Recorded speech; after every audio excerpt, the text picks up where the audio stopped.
Olá, nosso trabalho é sobre a purificação, caracterização e modificação química do Bacillus thuringiensis, SN14, que é uma enzima fibrinolítica. O grupo é composto pela Gabriele Ganser, eu, João Marcos e Vanessa Nasser.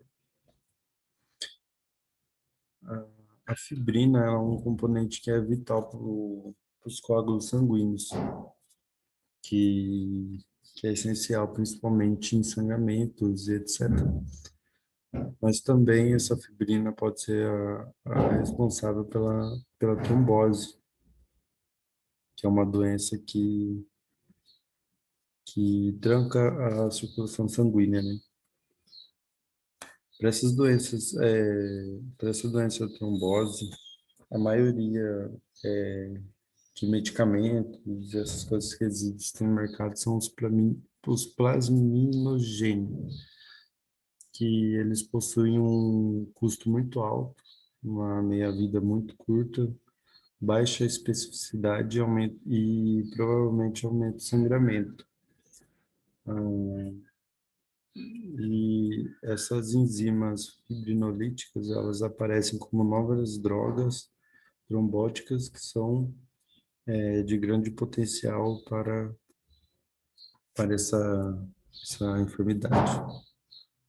Na década de 80, o pesquisador japonês Hiroyuki Sumi, ele isolou uma enzima fibrinolítica chamada natoquinase. Essa enzima veio de um alimento que eles têm lá, que é o nato. E após essa descoberta, vieram estudos de pesquisas que comprovaram, né, o seu efeito de degradação do substrato fibrinolítico. E ainda assim, ainda falando sobre essas enzimas, elas apresentam, né, uma alta segurança, um preço baixo, uma forte atividade fibrinolítica e efeitos colaterais não muito tóxicos, comparado a, aos plasminogênios. E essas enzimas que foram isoladas do bacilo, bacilos, né, se apresentou com maior atividade fibrinolítica, tornando o trabalho mais interessante. Essas enzimas, elas apresentam uma sensibilidade excessiva à mudança de temperatura e pH. Por isso, devido a isso, né, pode ser desafiador o desenvolvimento, né, desses medicamentos, porque teriam um armazenamento curto, né? E conforme vai ficando armazenado por mais tempo, ele pode ir perdendo a sua atividade enzimática, a sua ação. Então, deveria, ao mesmo tempo de desenvolver esse fármaco, é interessante, é crucial, né, desenvolver um método para estabilizar essa enzima e buscar manter o máximo possível da sua atividade enzimática, da sua atividade fibrinolítica, né? E existem alguns métodos que se mostraram promissores na estabilização, como a imobilização. A imobilização e mutagênese. A imobilização, no caso, seria você imobilizar a enzima, né, com esse óxido de ferro ou com uma outra substância, buscando a estabilidade dela. Mas você consegue estabilizar ela, mas ela perde um pouco da sua atividade quando você fala em mobilização e mutagênese. Mutagênese seria você alterar uma parte da enzima, certo? Para, para que ela dure mais tempo com sua em armazenamento e que não tenha tanta perca da sua atividade. Entretanto, essas duas técnicas de mobilizações reduzem a sua atividade. Enquanto existe também a modificação química de cátio, que se mostrou promissor, porque ela promoveu essa estabilidade e melhorou a atividade enzimática. Além dessas técnicas, existe também a pegylação, que é uma modificação que é feita em proteínas, que utiliza o polietileno glicol, se não me engano, para fazer essas modificações. O objetivo desse trabalho é purificar enzimas fibrinolíticas do Bacillus velezensis, caracterizar suas propriedades enzimáticas e melhorar sua estabilidade usando modificação química de cátio, junto não, que eu vou dizer, em conjunto com outros tipos de técnicas também, ou seja, serão múltiplas técnicas para estabilização, buscando sempre estabilizar para armazenar por mais tempo e manter a sua atividade enzimática. E para esse trabalho é usado uma sequência de aminoácidos e a bioinformática para analisar as modificações sistematicamente.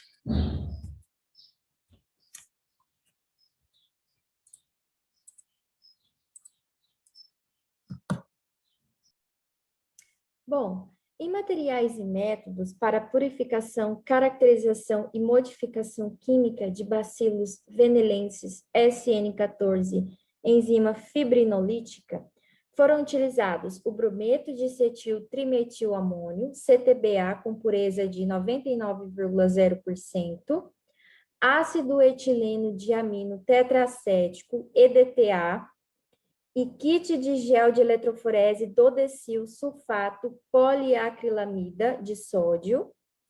Além disso, foi utilizado o metoxipolietileno glicol, também chamado de MPEG 5000, hidrogênio policlorado, albumina de soro bovino. Outros produtos também, como N-hexanol, acetona, marcador de proteína não corada MW, cloreto cianúrico, isoctano, N-butanol e ácido acético glacial foram utilizados no estudo. Todos esses produtos químicos, eles eram de qualidade analítica e estavam disponíveis comercialmente.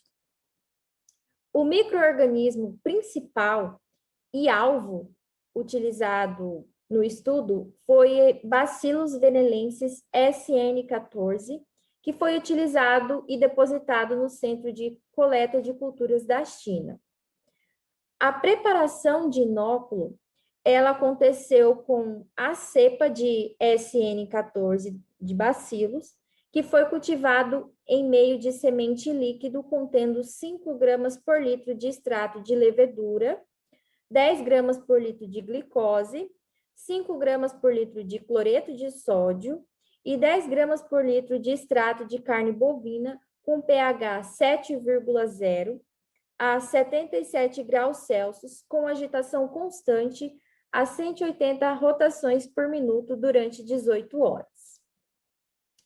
A fermentação do processo aconteceu com a soja, que ela foi comprado em supermercados locais da China.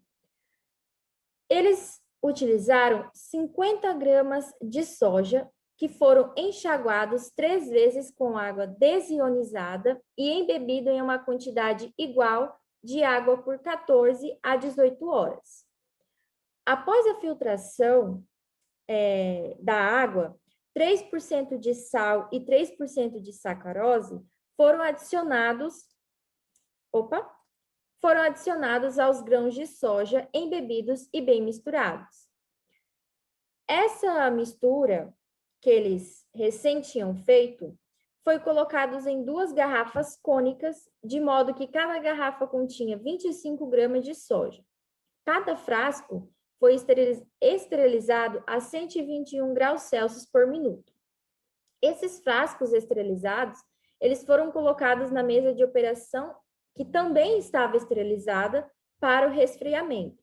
Os grãos recém-esterilizados, eles foram inoculados com 4% de cultura, de 1,0 vezes 10 elevado a 8 UFC por ml de bacilos SN14 e incubado a 37 graus Celsius por 36 horas. Esse UFC é a contagem bacteriana total. Então, a partir disso, eles mexeram a cada 12 horas.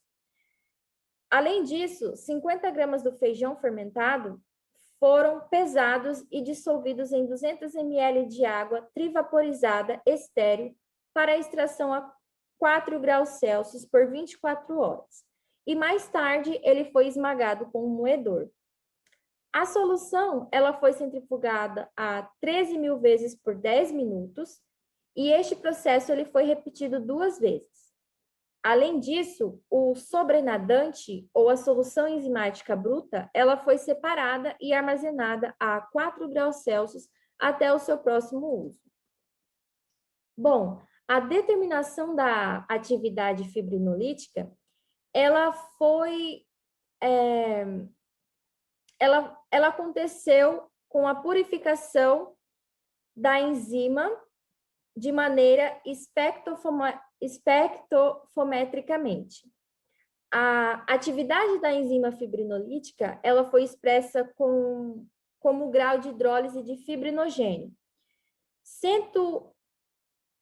1,4 ml de tampão de cloreto de hidrogênio e 0,4 ml de solução de fibrinogênio foi adicionado ao tubo de ensaio, misturado e incubado em banho-maria em 37 graus Celsius durante 5 minutos.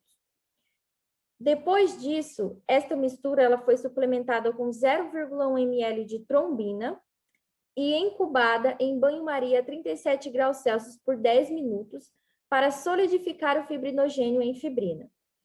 Esta solução, ela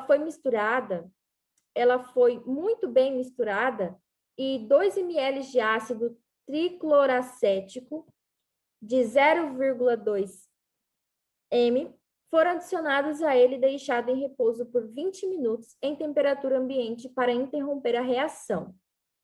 Posteriormente, a mistura ela foi centrifugada 15.000 vezes por 10 minutos e o sobrenadante foi separado. A absorvância do sobrenadante ela foi medida no comprimento de onda de 275 nanômetros. Neste ensaio, uma unidade de atividade fibrinolítica foi definida como a quantidade de enzima que leva a um aumento de 0,1 na absorvância por minuto. A pré-purificação da enzima fibrinolítica SN14 de Bacillus venelensis aconteceu com a precipitação da acetona, que foi usada para pré-purificação, conforme foi descrito anteriormente. A solução de enzima bruta, ela foi misturada com acetona na proporção de volume de 1:5 e foi incubada a 0 graus Celsius durante 6 horas. Após esse processo, a mistura ela foi centrifugada a 13.000 vezes gramas a 4 graus Celsius por minuto, por 20 minutos. O sobrenadante resultante era descartado e o precipitado foi removido e seco. E, além disso, adicionou-se tampão cloreto de hidrogênio tris com pH de 8,5 ao precipitado seco. A purificação da enzima fibrinolítica através da extração direta usando o sistema de micela reversa aconteceu para frente e para trás, que foram realizados usando o método descrito anteriormente, mas também com pequenas modificações. Para atingir a concentração de íon de 0,05 mol por litro, cloreto de sódio foi adicionado à solução enzimática bruta, obtida por precipitação com acetona. O pH desta solução, ele foi ajustado para 8,5 para obter a solução aquosa de extração direta. A solução de fase orgânica de extração direta, ela continha surfactante de 0,25 mol por litro de CTAB, que foi misturado com um solvente orgânico, que continha 70% de isoctano, 10% de N-hexanol e 20% de N-butanol.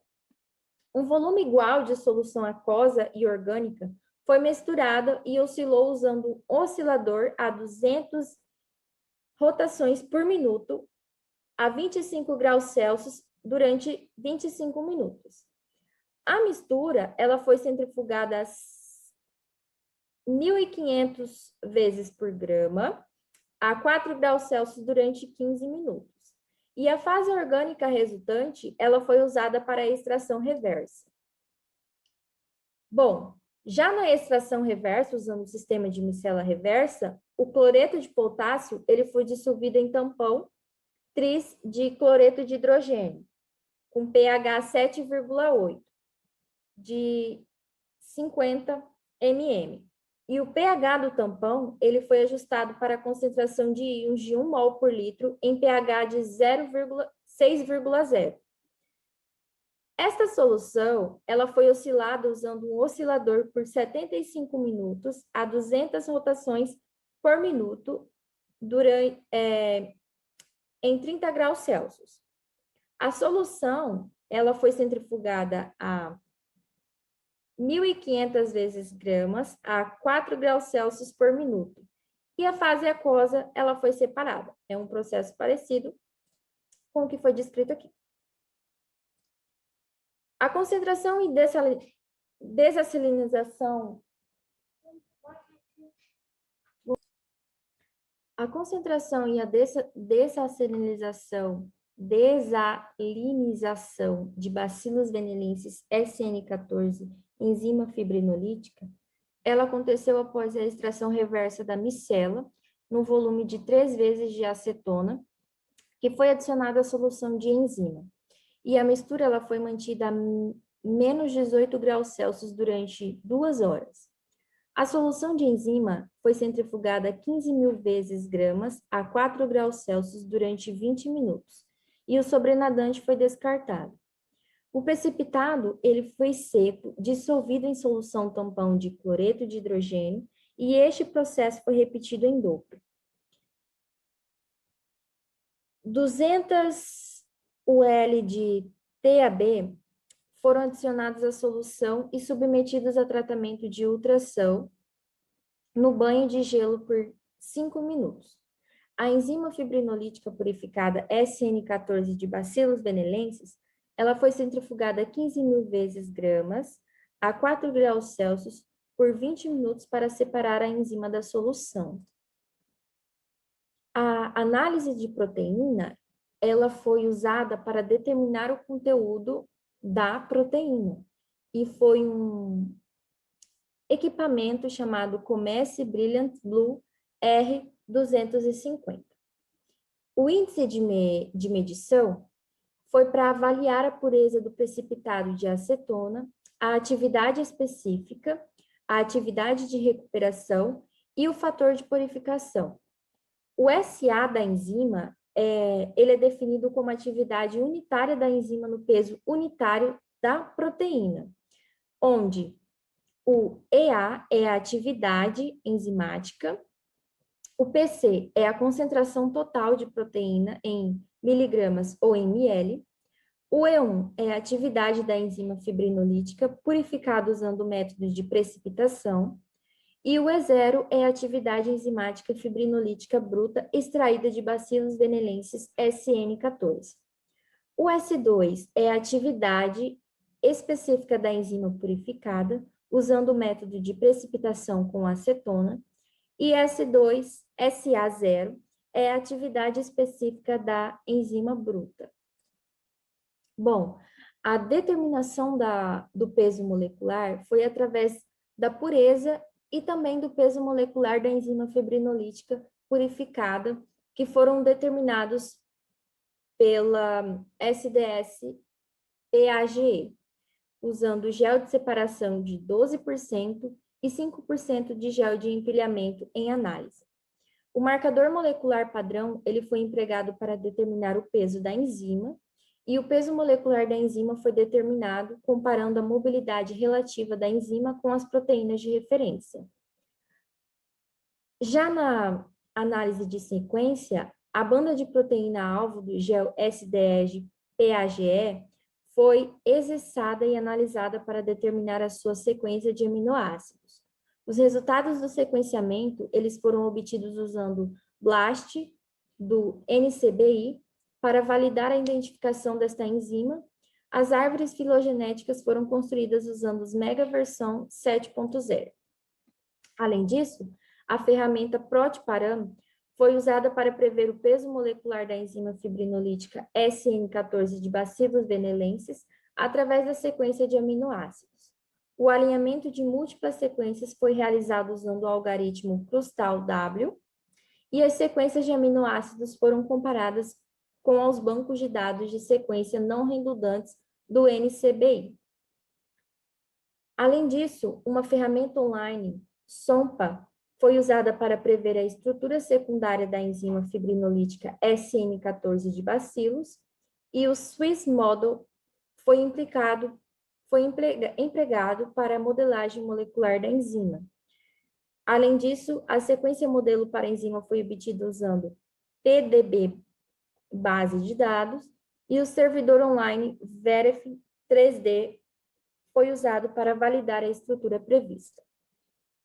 A caracterização enzimática de efeito da temperatura na atividade e estabilidade da enzima purificada, ela aconteceu com 1 ml de enzima fibrinolítica SN14 de bacilos, que foi incubada no banho de água a 25 graus Celsius, 30, 35, 37, 40, 45, 50, 60 e 70 graus Celsius. A atividade da enzima, ela foi medida após 2 horas de incubação em banho-maria para determinar a temperatura ótima da enzima. E o efeito do pH na atividade e estabilidade da enzima purificada fibrinolítica foram misturados com um tampão em uma razão proporcional de 1:1.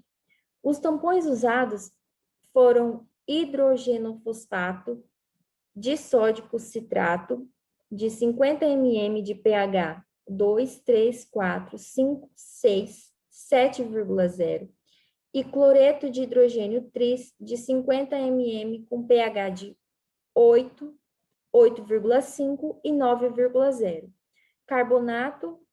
Bicarbonato de 50 ml com pH de 10 e hidrogênio disódico fosfato hidróxido de sódio, 50 ml, pH de 11,0 e 12,0.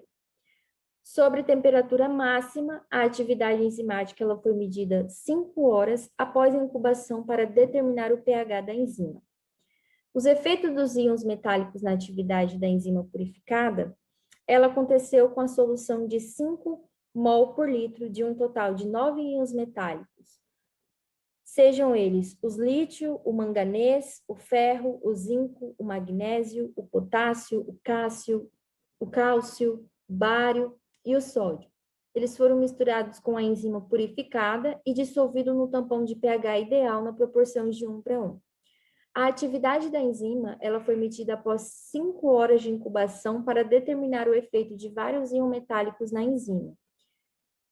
A estabilidade de armazenamento congelado da enzima purificada, ela também aconteceu. E a enzima purificada, ela foi armazenada em um refrigerador a menos 18 graus Celsius por 30 dias. E a atividade enzimática foi medida a cada 3 dias. Também a estabilidade de armazenamento congelado da enzima pura, ela foi medida, que determinou a atividade da enzima armazenado a menos 18 graus Celsius dentro de 1 mês. A modificação de Bacillus venelensis SN14 de enzima fibrinolítica usando os íons de metal, ela foi purificada quando misturada com a solução de EDTA de 1 ml na proporção de 1:1 e incubada a 37 graus Celsius por 5 horas para quelar EDTA com íons metálicos e para formar quelato de EDTA metal. Esta mistura ela foi transferida para a bolsa de diálise, firmemente amarrada e suspensa na água tridestilada. A diálise ela foi realizada em 4 graus Celsius e uma nova água tridestilada foi substituída a cada 12 horas. A diálise era conduzida por cerca de 48 horas para remover o quelato de íon de metal EDTA e os íons metálicos que promoveram significativamente a atividade da enzima fibrinolítica modificada foram dissolvidos em tampão tris de cloreto de hidrogênio para manter as concentrações de gradiente de 4, 5, 6, 7, 8, 9, 10, 11, 12 e 13 mol por litro. A solução de modificação de íons metálicos foi misturada com a dissolução de enzima fibrinolítica analisada na proporção de 1:1. E após 5 horas de incubação, a atividade da enzima fibrinolítica quimicamente modificada foi avaliada para determinar a concentração ideal dos íons metálicos. Além disso, a modificação ela aconteceu usando o MPEG, que foi modificada com os íons metálicos e misturada com o MPEG 5000, ativado na proporção de 1:20, e o cloreto de hidrogênio tris de 0,1 mol por litro com pH 8 foi adicionado a esta solução e incubado durante 5 horas a 4 graus Celsius. O produto era dialisado usando um tampão de cloreto de hidrogênio com pH 8 e liofilizado para obter a enzima modificada. Mais tarde, as propriedades das enzimas fibrinolíticas modificadas por MPEG foram analisadas. Agora, a modificação de Bacillus venelensis SN14 usando a pepsina, ela continha um íon metálico e o MPEG, que foram misturados com pepsina em uma proporção ideal e incubado a 37 graus Celsius por 10 horas para obter os íons metálicos. O MPEG e a enzima fibrinolítica foram modificados com pepsina. Na análise estatística, todos os experimentos eles foram realizados em triplicata e os resultados foram expressos com média de mais ou menos com desvio padrão. O produto estatístico de Service Solutions, de versão 11.0 do software, foi usado para análise de variância e comparações múltiplas. 0,05 menor P foi considerado estatístico significativamente importante. Todas as discussões desse artigo estudado, a gente pode perceber que a enzima fibrinolítica ela ocorreu uma purificação dela através do sistema micelar reverso, onde também foi utilizada acetona para que ocorresse a exclusão do extrato enzimático bruto dessa enzima, né? O seu precipitado ele foi submetido a um processo de extração reversa micelar, contendo CTBA, octano, álcool oxílico, álcool N-butílico, e também para ocorrer a extração dessa enzima foi feita de modo eletroforeticamente, né? Aí nessa tabela a gente pode perceber a enzima bruta, a precipitação de cetona e a extração reversa da micela, né? A gente tem a atividade total, a atividade enzimática através da recuperação dela e a purificação dela, né? Dessa enzima em processo. Já na análise do peso molecular, essa foi uma análise feita com a mesma enzima, a fibrinolítica, e a gente conseguiu fazer a comparação dos resultados. O peso da molécula está na faixa de 14 a 97 kDa, e o seu peso molecular também está entre 27 e 29 kDa. E a gente pode perceber nessa imagem aqui do lado que a enzima consegue se encontrar nos padrões delimitados para sua atividade ser corriqueira, e ela tem um marcador de proteína também dentro dos padrões. Já na análise sequencial do aminoácido, a sequência foi fornecida através da análise nano-LC, ES e MS/MS, e a análise foi feita através do método BLAST, que revelou que a enzima fibrinolítica estudada, ela pertencia à família das melanoproteinases, né? Aí a gente tem uma imagem aqui que demonstra aonde se encaixa a família, né? Que é a árvore filogenética de modelo homólogo desta enzima, né? Já na análise sequencial dos aminoácidos, a gente tem uma figura que representa o alinhamento de várias sequências, que é a modelagem homóloga e é constituída através de uma estrutura de uma proteína, né? Então, é a estrutura proteica, basicamente, da enzima. Já na caracterização bioquímica, a gente deu essa caracterização através da temperatura e do seu pH, visando a atividade enzimática através desses dois fatores, né? E a gente pode perceber que a temperatura, ela foi em gradiente o seu uso, e ela foi entre 25 e 70 graus Celsius, né? A maior atividade enzimática da fibronística foi observada na temperatura de 37 graus Celsius e uma faixa de temperatura considerada boa para o seu desenvolvimento foi de 35 a 45 graus Celsius. E a temperatura coincide com a temperatura fisiológica humana, né, que seria 36,3. Aqui a gente pode ver o gráfico que foi feito para o estudo, né? E a gente pode ver que a temperatura ideal estaria entre 35 e 45 graus Celsius, com seu pico considerado com a letra A. Continuando a caracterização bioquímica, a gente agora vai ver um lado do pH, e a faixa de pH que foi examinada, a enzima foi de 13 a 12, o pH, né? Contendo a sua maior atividade enzimática com o pH localizado em 8,5, e também teve uma diferença significativa no estudo quando o pH estava entre 8 e 9, sendo considerado o pH mais ideal para o desenvolvimento dessa enzima, para ela conseguir crescer, para ela conseguir desenvolver toda a sua atividade enzimática, sua pretensão de crescimento. E ela se encontrou bem ativa no pH alcalino, seria entre 8 e 9, né, o pH mais alcalino. E a gente também pode perceber nesse gráfico das porcentagens, que é a letra A, que demonstra a atividade mais alta da enzima, está entre 8 e 9 realmente, e então confirmando os dados que foram feitos nos estudos.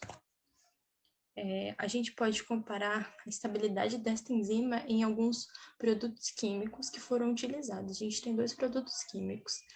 Um deles é o ferro, que ele foi um dos que surtiu mais efeitos sobre a enzima.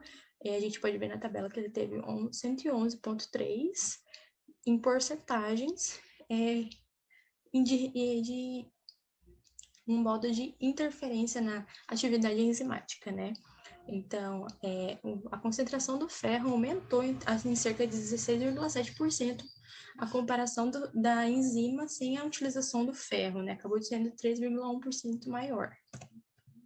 Já na instabilidade da pepsina, a gente pode ver que ela diminuiu a atividade enzimática, o expor da ligação do substrato, e aumentou também, depois da estabilização da enzima, houve uma atividade registrada em mais de 50%, sendo 1,6 vezes maior do que na enzima modificada, né?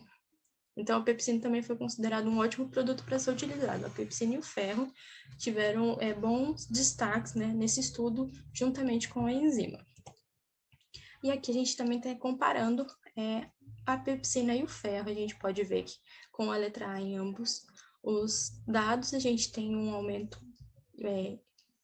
relativamente alto, né, sobre a atividade enzimática, tanto ferro ionizado quanto a pepsina.